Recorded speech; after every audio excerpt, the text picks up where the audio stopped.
guys, today I'm with Kev Blackburn. So you can see Kev's here, and today we're going to run through some questions about online arbitrage, which is another type of Amazon FBA business model. So yeah, Kev, how are you doing? I'm doing outstanding, thank you. How are you, Nick? Yeah, no, I'm really good, thanks, and I appreciate your time jumping on this call. Yeah, we've been obviously selling on Amazon for some time, and we've been following your journey with fascination, because I know you're doing pretty big things with online arbitrage in general.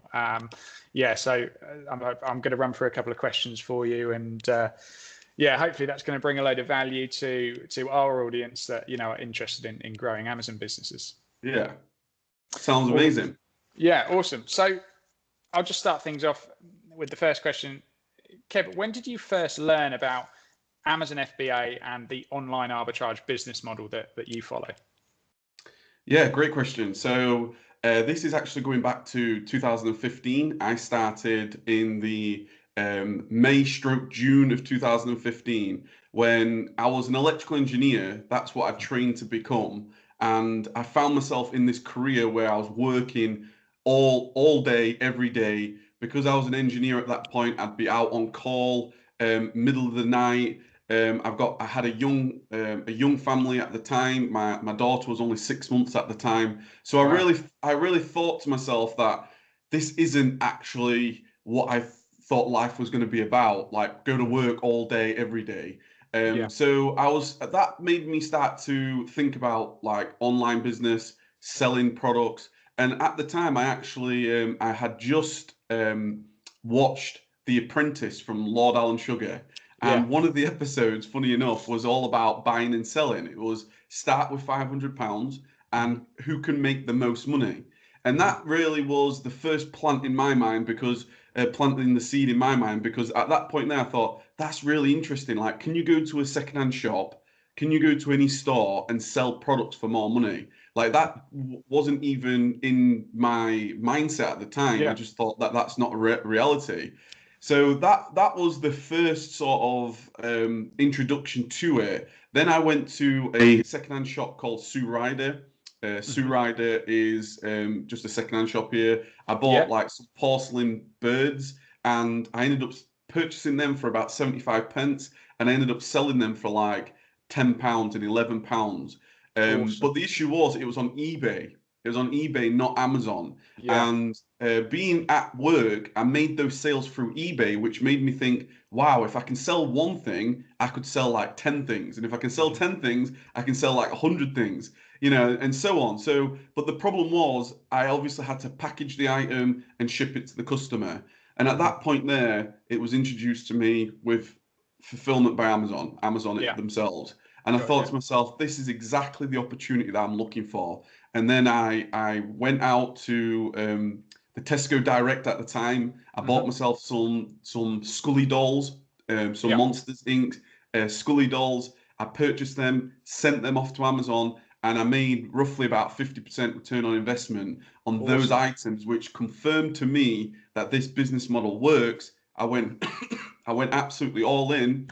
Yeah. 6 months later, I quit my engineering position because Wow. we'd Okay. sold we'd sold up towards £150,000 worth of products up until that point. We went straight through the VAT threshold, and then since then got out into a warehouse, got a virtual team. We've now sold over £2 million worth of products, and I Wow. sit here right now. I've got the warehouse, I've got the virtual team, everything's automated, and I'm just able to chat to you about this Yeah. amazing opportunity.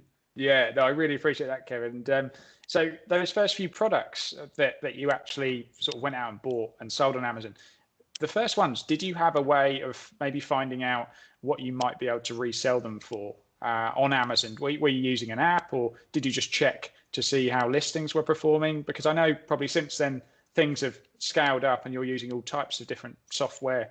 But yeah, how did you like qualify those first buys?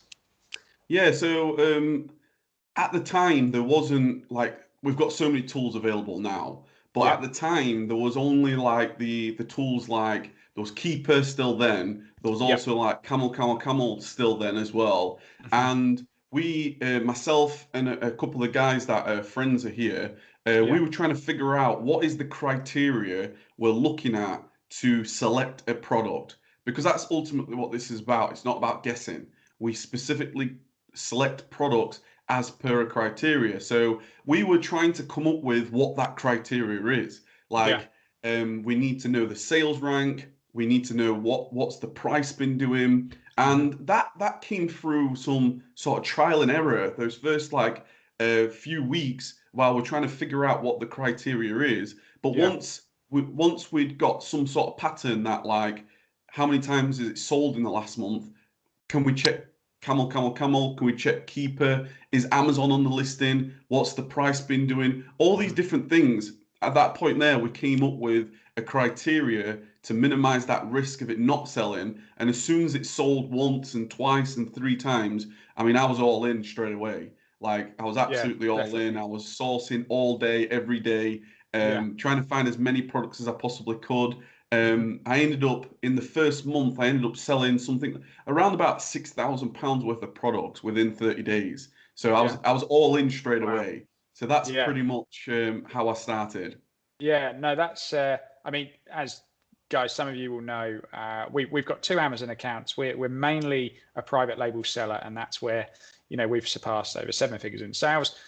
Online arbitrage is something we're really, really interested in, and we started up a second Amazon account and started online arbitrage last year. So, yeah, for any of you that don't know Kev but know about Amazon, just find Kev on Instagram, follow his YouTube channel, subscribe to that, because yeah, if you want to learn, it's basically flipping products, but it takes it back to the old method of buy low, sell high. But what Kev's managed to do uh, is basically automate everything, and he's built, like he says, this team of virtual assistants, which fascinates me. We do outsource things in our business, but the way you've managed to scale your online arbitrage business and your Amazon FBA business, I think, has been really impressive, and it's obviously allows you to spend the time doing this, but also I'm sure you can spend time with family and friends when you see fit, and it just gives you that control, which it's impressive. Well, thanks for answering that one, Kev. Yeah, no problem. What would you say has been the most difficult part of your Amazon journey so far? Any Yeah, struggles that, that that's a great question.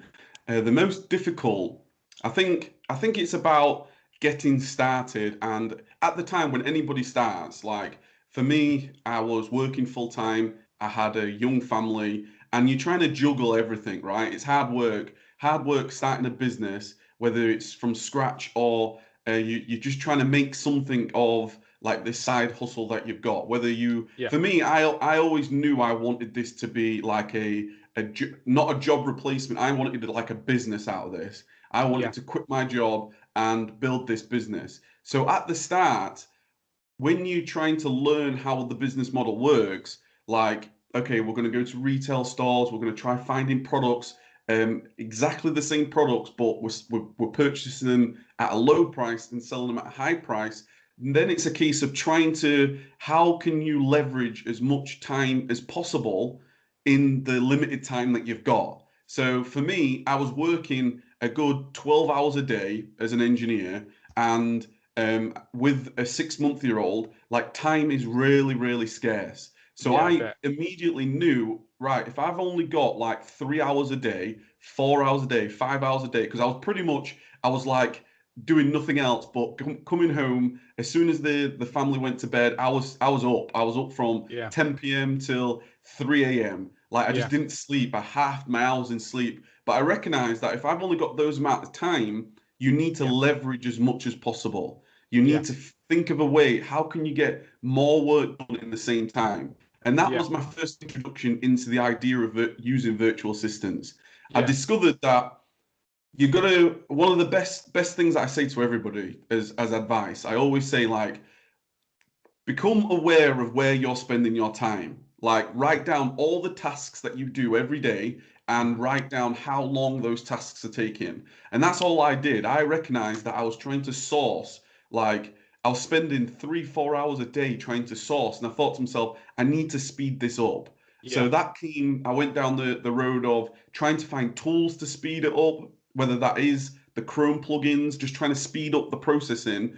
And then I come across virtual assistants where I realized I could hire somebody in the Philippines to do all the product research for me for very little expense while I was at work. And then when I got finished from work, I've already had like a full day's worth of work done from a virtual assistant that could Yeah. just supply me with some products. So I Yeah. think the most difficult thing for anybody getting started is a case of trying to juggle that time, trying Yeah. to uh, trying to optimize as much time out of every single day. And if you do that, like for me, I was able to quit my job within 6 months. You know, Yeah. I It's did a impressive. lot. Yeah.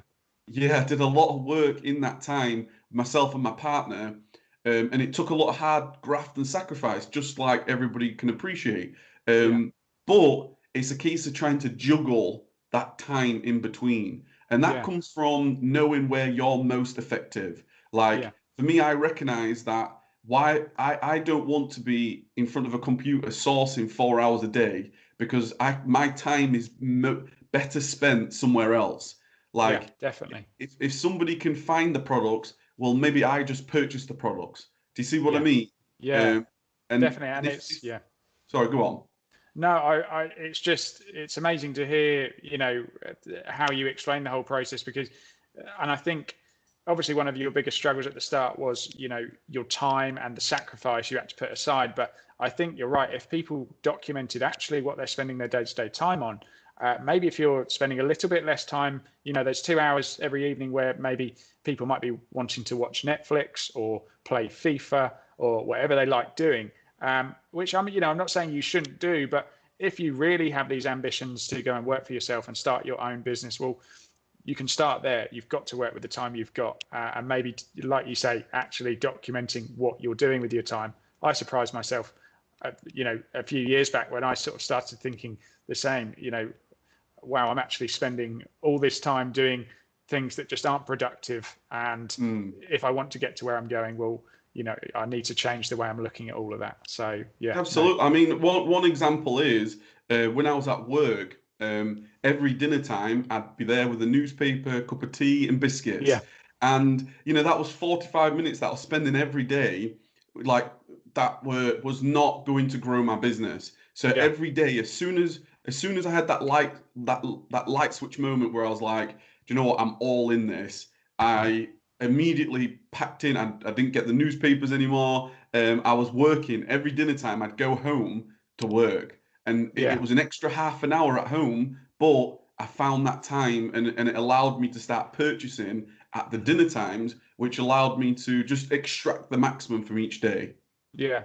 Did you find it difficult to let go when when you were looking for these products and you were spending hours sourcing? You obviously get smarter and smarter as you're going along with your purchasing decisions. You can look at a product quite quickly and see, look, this product has been ranking at this point for the last 90 days. We've got X amount of sellers we're going to be competing with. I can sell it. We haven't got any hazmat limitations. Was it difficult for you to let go of that control and pass it on to maybe a VA that you knew maybe to start with wouldn't be as good as you might be in that Yeah. moment? Do you know what I mean? Yeah, I know exactly what you mean. I think it's a very fundamental question about entrepreneurship in whole, like Yeah, letting go of control in your business. Because we all have this fear yeah, that what if they don't find the same quality of products that I can find? What if they spend money on products that are losing products and now I'm losing money? What mhm, if there's a lot of what if, right? yeah, And I recognize that, like, ultimately, if I want to grow a business, I can't do everything myself, especially when it's a physical products business, when there's a lot of pieces to the puzzle, there's a lot of mhm, things to do. yeah, And I throughout my journey, I always recognize that it's ultimately down to me to make sure that I train everybody that comes into my team. And that comes from the systems that you actually create. Like if yeah. you a great quote is, we don't manage people, we manage procedures, because the Yeah, procedures is that's what what I like. manages the people. Okay. So I recognize that, okay, if I focus on how we want to do each task in the business every procedure, if I create a procedure on how I want things to be done, then it's just a case of that assistant, that virtual assistant, the senior assistant, my warehouse staff, whoever comes into the business, whether it's even to the point now where I've got an operations manager, if we work to procedures, and if there's an issue with the procedure and something goes wrong, then we can fix the procedure, not the person. Do you know what I mean? Yeah. I mean, you have obviously got a huge number Yeah. and a big team of virtual assistants. And where do you manage this army of VAs? Is it through the likes of Slack and Upwork? Do you use sites like that to find these people? I know it's relationship building, but it's got to be difficult. I suppose only as difficult as you make it, but just to manage finding the quality of virtual assistants and then managing them. Well, first of all, I hired my assistants through Upwork, and I could share with you a full story on how I actually recruited them and onboarded them into the business. But to answer your question specifically on how you can manage such an operation, for me, I use two tools. That's Slack and Asana. Okay. Asana. Asana is a fantastic tool. Asana is a fantastic tool that allows you to, it's basically a project management tool that allows you to assign tasks to any person in your business, and you can set the frequency of that task, you can set when it's due, you can set so many different things. So Asana was a tool that allowed me to have a bird's eye view of what everybody's doing. Even right now, I use Asana.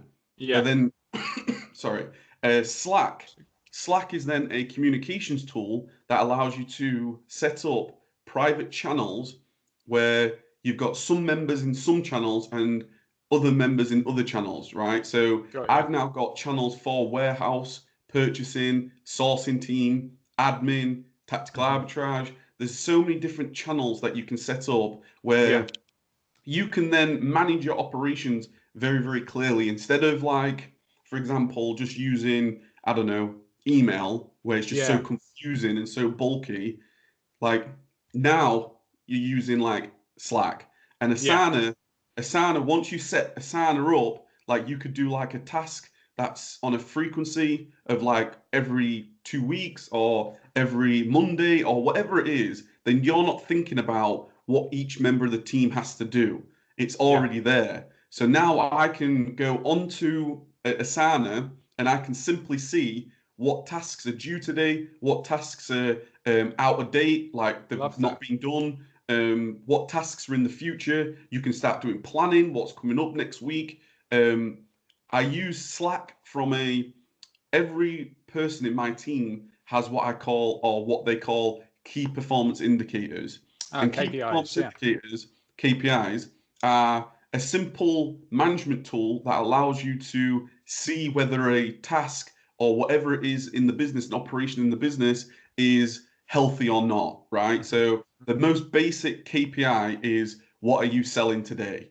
A lot of people go, my sales today is X amount. That's a basic KPI. But if you reverse engineer that backwards, if you reverse engineer that to each stage of the business, from sourcing to reviewing to purchasing to the admin to the warehouse, if you reverse engineer that backwards, you can set up KPIs for every part of the business. So now every day, what happens is, I will know how much we've spent, I'll know how much we've sourced, I will know how much we've shipped. It all comes filtering back through Slack every day. So if I'm out with my family, or next week I'm going to be going away on holiday.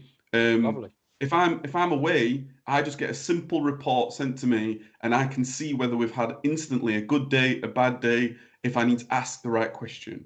That's how you can manage everybody.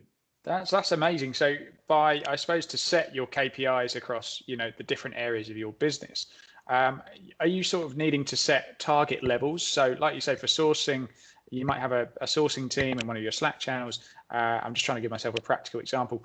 And you might say, look, it's on you guys. Basically, your target on a daily basis is to send through, 20 winners that maybe we'd like to purchase and resell for a profit. So is it about setting targets? Is Is that basically how you determine your KPIs in each area? Yeah, that's basically it. Yeah. Like from a I guess from a bird's eye big point of view, you would go, right, what is our objectives in our goals in our business, right? Hmm. Where do we want to get to? And then you've got to reverse engineer this backwards to, well, what does it actually mean for, like, okay, we want to do this year, then what do we need to do on a daily basis? Ultimately, that's Yeah. what it comes down to. So Yeah. you can reverse engineer this right backwards to the point where we set targets every single month. For example, let's say we want to purchase, we've got a sourcing target of, we want to spend £40,000 in 1 month, Yeah. right? So then what happens with that is that's then filtered into the sourcing team. Hmm. Well, how many products do they need to find? And we can calculate that from what our average sell for price is on Amazon, what our average purchase price is, how many, what's our average quantities that we're purchasing per product, Hmm. and you can work out just like the maths behind everything to set each role and each stage of the business some targets. So, Yeah. like for example, today it will be like, I don't know, if our purchasing target is £30,000 purchasing in February, Hmm. then today, every day, we want to be purchasing at a rate of £1,000, for Yeah. example. And at that point there, you can then go, right, if we got to purchase £1,000 worth of products today, Hmm. then what does that mean in terms of sourcing?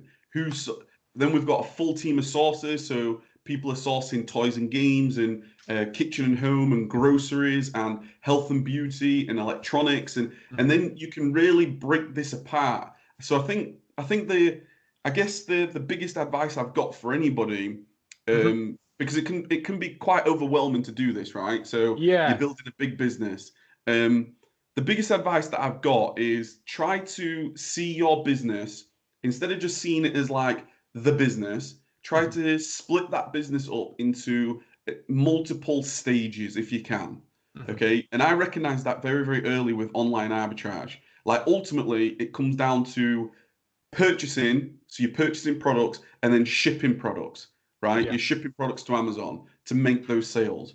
But Yeah. if you break it down a little bit further, you can go on to, okay, we've got to source products. We've got to then review those products to see whether they're good or not. We're going to then Hmm. purchase those products. We've then got to prepare those products. We're going to ship those products. We've got Yeah. to manage our Amazon Seller Central account. The pricing needs managing. So we've now split this business into a whole range of different stages of this operation, and Yeah. then you start to put in the resources in each. Yeah. So no, that's so in depth, Kev. I mean, I've found that incredibly useful. I'm sure a lot of people listening would just find that insight incredible. So, yeah, the I suppose another question off the back of that is, if, and I've only got a couple more questions. So yeah, You're all right. yeah. So basically, if you are in a position, say you've gone down the online arbitrage route and you have started to, source and find, look for product deals using tactical arbitrage. We actually purchased some of Kev's sheets so that we could start analyzing the search data we were pulling from tactical arbitrage, which was telling us about, the products we should buy, the amount of money we'd make. So if you're at the stage where you're spending, say, X amount a week and you're doing all the sourcing yourself, so you're carrying out the searches and you're then pulling them through the spreadsheet, what would be the first step you would recommend someone taking to move towards that first step of automation from, sourcing the products yourself on however you're doing it? People might, not be using tactical arbitrage, might be doing it manually. What's the first step to take if someone wants to It's a begin great, automation? it's a great question, and I actually, I really tried to simplify this journey for as many people as I can by doing this in two ways. So Yeah. you've got different ways to source. I call them the master levels of sourcing. Okay, Hmm. these are a lot of people talk about multiple streams of income. Okay, Yeah. I talk about multiple streams of sourcing. Yeah. okay? Because you need to have multiple streams of sourcing that's going to allow you to be sustainable over the long period of time. Okay, Yeah. you can't rely on, it's like relying on one virtual assistant and then one virtual assistant has a day off and now your whole business stops, right? Yeah. So you've got to have one multiple streams of sourcing, which Hmm. in what I try to share is the first level that everybody starts with is manually sourcing. Yeah. Okay, manually sourcing. That's just where we all start. Hmm. Then, in my opinion, the next level is what I would call sourcing lists. Yeah. Okay, sourcing list is just simply you sign up to a service, something that just provides you with 10 products or Hmm. whatever the sourcing list is, right? That's just like, yes, it's an expense, but you're now getting some products towards you without you having to spend like 4 hours every day. Yeah. Okay. So Hmm. now you've just spent like maybe £100 or so, and now you're getting 10 products per day. That's 50 per week, over Yeah. 200 per month. That's at least that's now, if you imagine like a stream, you've now got one stream coming towards you. Then Yeah. you've got the third level, what I call virtual assistants manual, Hmm. right? So you've now hiring a virtual assistant who you can pay from somewhere like the Philippines, India, any Hmm. places like that. They can work for you all day for the amount of money that they charge, which Hmm. is in comparison to the UK or the US, it's much lower, right? Because it's Yeah. all in subjective. Mhm. So now you've got a virtual assistant that's working for you as well. So that'd be the third level. The fourth level is what I call automated sourcing, which Mhm. is basically what you've just said there, tactical arbitrage, right? You Yeah. could get a tactical arbitrage virtual assistant. I call them my TAVA. Got you. And what they're doing is they're doing scans every day for you. Mhm. Okay. Then the fifth level is what I call resource pooling, which basically means if me and you, Nick, if you had two virtual assistants, I had two virtual assistants, we could then share those virtual assistants Yeah. because the Amazon world is so massive, it's not going to make any difference if me and you share the products that we're getting. But Yeah. all it's going to do is it's going to half your expense and you've got access to four lists instead Yeah. of like you're not paying for all four. And Yeah. then a supplementary way of sourcing is what I call reverse engineering, where you're now looking at other people's stores and Mhm. trying to reverse engineer what they're actually purchasing. So Got you. first and foremost, knowing that that's like six different ways of sourcing. Mhm. And you need to, as you grow and as you build your business, you need to continuously add more streams of sourcing, which is going to give you more products every single day, right? Yeah. Because Yeah. going back to you can't have one stream of sourcing because if that goes, you've got nothing else. So Yeah. then when it comes to when it comes to actually outsourcing, when it comes to actually automating this, it all comes down to your time. That's Yeah. ultimately what this is about. Where are you Mhm. spending most of your time? The first two is shipping. You're doing so much shipping, like this, it's time consuming, right? To Yeah. to go label all the boxes, bubble wrap, bag, bundle. You've got to ship via UPS every day, whatever. Mhm. It's going to take you a lot of time. So you need to get rid of shipping Yeah. as quickly as possible. That's the first step that I took. Me and my Yeah. partner, I took care of the virtual side. Mhm. Kylie took care of everything shipping side. Even to Got you. this point, she now manages the warehouse, so I don't have to. Okay. Yeah. The second bit is you got to outsource sourcing. So that's why I started with they're the levels of sourcing. You've got to take Yeah. that leap. You've got to take the step into one of those levels of sourcing to try getting it away from you. And Kev, Once, sorry to jump in, when sorry. you are saying you're outsourcing the sourcing, are they also doing the reviewing as well? Or will you have another level of say VAs that will actually review and check the data, and maybe even another level of them to purchase the product? So Exactly. that will lead me to my Yeah. next question. But yeah, sorry to Yeah, interrupt. exactly. So the next level that after that, so you've got step one, outsource your shipping if you Mhm. possibly can. Get help, get your mum involved, get your dad involved, Yeah. get your cousins involved, get whatever you can involved. Use a prep service, whatever you want to do. Then outsource sourcing. Get somebody else doing sourcing on your behalf. The Mhm. next step is then reviewing, right? Mhm. Reviewing because we need to build multiple layers of protection in this business. Because at the end of the day, if it's just you, okay, if you are just purchasing on your behalf, you're doing everything, you know what you're selling. I have no idea what I'm selling. Not a clue. I've got no idea. But what I need to know, I need to protect my Amazon Seller Central account. I absolutely, whatever we purchase, we need to make sure that it's, you know, it's not breaking any Amazon rules, restrictions, etc. So what we have is we've got a sourcing layer. We've got then those products get reviewed by our senior assistants. Then the winners out of those then get purchased from our purchasing assistant. And then at that point there, which now been purchased, it turns up at the warehouse. We've then got a warehouse processor who does all the shipments, the labels. And then what happens is once they've been labeled, it then goes onto the shipment quality control table because we've got different tables. And then our warehouse technician does the final boxing. Okay. So if you can imagine that from a bird's eye view, you've got like 5 levels of protection. I know every single day, every product that's been shipped, it's gone through multiple levels of protection that one, we select the right product as per our criteria, but 2, we don't break any Amazon rules. Okay. So the common ones probably, I don't know, counterfeit. You know, if you're purchasing products from people or places and they aren't what they say they are, or what are the other sort of common threats that you see your Amazon seller account might be under in terms of sourcing? So you've got like obviously you could get complaints of unauthentic products. People you get notifications like notification of restricted products. So Amazon's removing something for whatever reason. You can get like IP claims against you.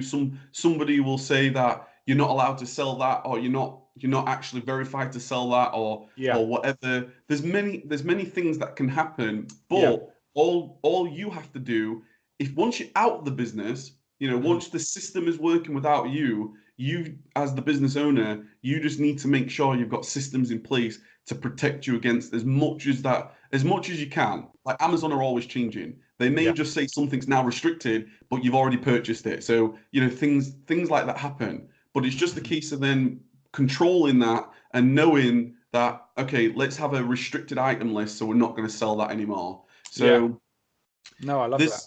You know, in terms of outsourcing, me looking back now, there are, I call them like excuse me, barbed wire moments, like friction moments. Like everybody from a business point of view, like when somebody's buying on your behalf, that makes you worried that like you know, are they buying the right stuff? If somebody's spending money on your behalf, if somebody's spending thousands of pounds all the time, every month on your behalf, you then go, oh my God, are they going to steal my money? Are they going to run off with it? There's so many things that could happen. But you've just got to really work on, one, the system that you put in place. So it actually makes it very, very unlikely that anything would happen just by, if they follow the criteria, that means like the likelihood of them purchasing the wrong stuff should not happen, because then you're now working to a criteria. In terms of rules, like, if you like. Yeah, in terms of like financially, you know, somebody now purchasing on your behalf, there's a number of things that you can do to protect yourself. Like obviously you can start to use like maybe business credit cards, which we do, because a credit card is going to be more protected. Like I absolutely don't give anybody access to like the current account, like cash in the bank. Like nobody gets access to that. But they'd be going on holiday. You know. Exactly, yeah. You know, you know that we don't. It's very, very difficult. If you get fraud when it comes to your cash, it's going to be very difficult. But credit-wise, at least then you're going to be able to claim, well, that's not me. That wasn't me, right? But before you get to that point, anyway, you've built a long relationship. Like I worked with my assistant every single day for like 8 months before they ever purchased anything without me. Yeah. No, that's, I mean, that was literally, you know, my next question was, you know, I haven't really stuck to the script, guys, but to be honest, I think all the best stuff just comes when you're just naturally talking about things. And we've covered basically everything I was going to ask. It was just that I think one of the big questions was for anyone worried about financial management and having, a VA purchase things on your behalf, and that could be private label. They could be dealing with your suppliers, or, with this business model, online arbitrage, as you're scaling it, you are going to have to build trust with a virtual assistant. And so you're saying basically the main way to, manage that risk of anyone stealing your money or anything bad happening would be, to use something like a business credit card to, to just limit the amount they have access to, but you're also building a relationship. Is that everything? Well, yeah, I mean, the relationship is the most important thing. The trust is the most important thing. At the end of the day, if you've got somebody working for you, you need to be able to you need to build that relationship and trust, right? So, in terms of the trust, in terms of the quality of the products that they're purchasing, that comes through time of reviewing, for example. So first of all, you bring them in to review products. Like you ask them, right, we've got 50 products to purchase. What would you purchase? Yeah. So you give them a test maybe as well. Yeah, they do the analysis. They come back to you and say, out of these 50 items, they would purchase these. You then look at those and go, yes or no. Like they've either got that right or they've got it wrong. If they've got it wrong, then you go back and forth and say, look, this is what you missed. This is how you do that. This is why you didn't. This is why I wouldn't purchase it. Then at that point, over a period of time, you could even ask them to start creating baskets on your behalf. Like instead of them just supplying you with a link to what you want to purchase, you could then say to them, look, today you create all the baskets, and then I'll like the shopping carts on all the websites. And then I will go in, log in, and see what items that you would purchase if this was you. You would then be able to see the quantities that they would purchase, and it just builds that trust. Yeah. No, to the point where eventually you'll just line up and you'll be like, do you know what? Let's do this. And I did that in the August of 2016, and we pretty much doubled our purchasing over a space of a month, simply because I was no longer emotionally attached to the money I was spending. Yeah. Like an assistant will spend whatever they need to spend. Yeah. Whereas I would say things like, oh, I'll only purchase 4 of these items just because maybe something changes. Whereas an assistant will go, I'm just going to purchase 10 because that's what we need to do. Yeah, no, I get it. And I mean, that has just been incredible to listen to. And thanks so much, Kev, for just, I think, guys, one thing about Kev is he's very open and transparent. And I would recommend, guys, if you've got an interest in Amazon FBA, if you've got an interest in private label, a lot of what Kev's teaching is rules of automation, productivity. Online arbitrage and wholesaling is hugely sort of amazing part of Amazon's opportunity. So I think you should all learn more about it. Follow Kev, subscribe to his YouTube channel. Kev, you'll have to give us the handles, and I will leave them in the description below. Join Kev's sort of Facebook group. I'm a member in there, and it is just interesting. It is something you guys should consider being a part of. So yeah, Kev, how can people find you on YouTube, Instagram? I know you're on there. And your Facebook group. Yeah, my brand is Life Success Engineer, and you can find me on YouTube just by putting in Life Success Engineer, or like you said, link in the description. And Instagram, same thing, Life Success Engineer. Always trying to share as much behind the scenes, what we're up to as possible. And also, if you're interested in joining the Facebook group, we've got a great mastermind at the minute, and it's just online arbitrage and wholesale mastery mastermind. Love it. Love that. Yeah. So I think that takes us to the end of this video. So I've really enjoyed it. So just thanks so much for taking the time out of your day. Yeah, you're welcome. Thanks very much. Cool. No problem.